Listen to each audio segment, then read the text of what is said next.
share a moment where something failed and you just had to react on the spot?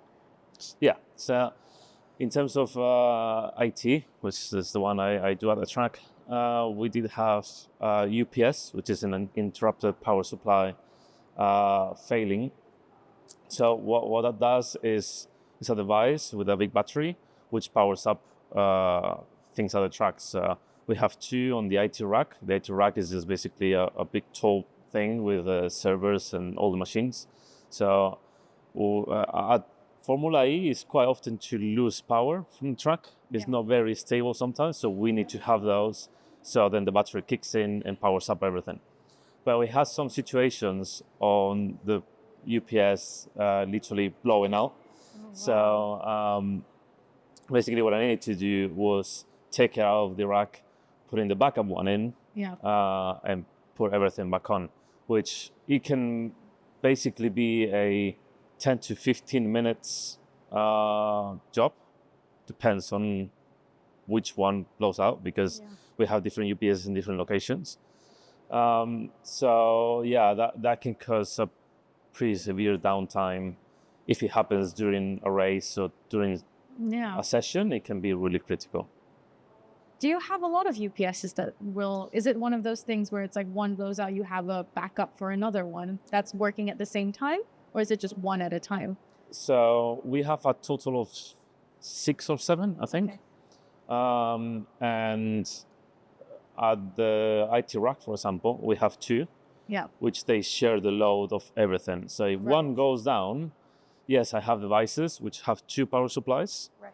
So there's a server that has 2 power supplies, one connected to each UPS. So if one goes down, that machine will still be on. Okay. But then there's things like PCs. PCs doesn't have 2 power supplies. So they are connected to one UPS. So let's say the main big servers will still be on. Some machines will go off because they only have 1 power supply. And if that's connected to the UPS that fails, then that will go off. Okay.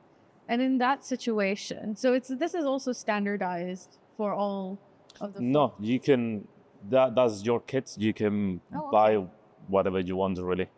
I would say most of the teams use the same type of brands and type of devices, but... Because this is quite common, and this is something that at this point you've experienced a couple of times, was there any system or anything you did in place or have in place to make sure that you could maybe prevent it happening or at least have it less frequently happening? Yeah, so in my previous experiences as well in other teams, I find that you need to be quite far away from any carbon repairs, because the carbon dust can go into the machines and create chaos.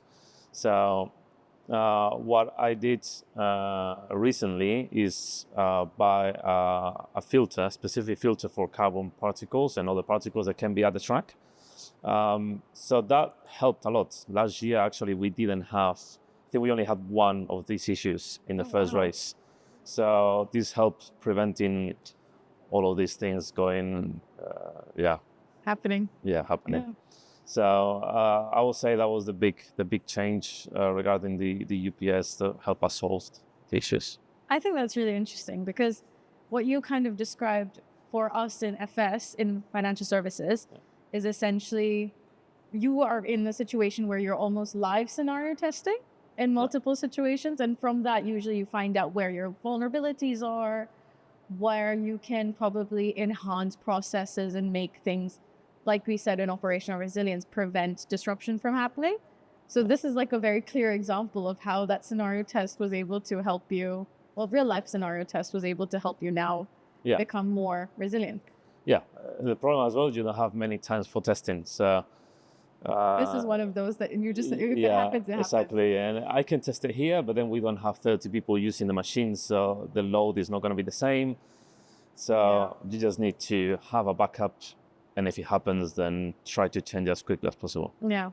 I think there's also the fact that we've been, that it's in a reactive industry. So you have to kind of think on the spot rather than be proactive about the fact that these things might happen, which I'm sure anyway is the case. Exactly. Where there are certain things you can plan, but there's a lot of things that you just have to know that you have the right people there, you have the right equipment there, that if it was to happen, you can just quickly switch out things and kind of think on the spot.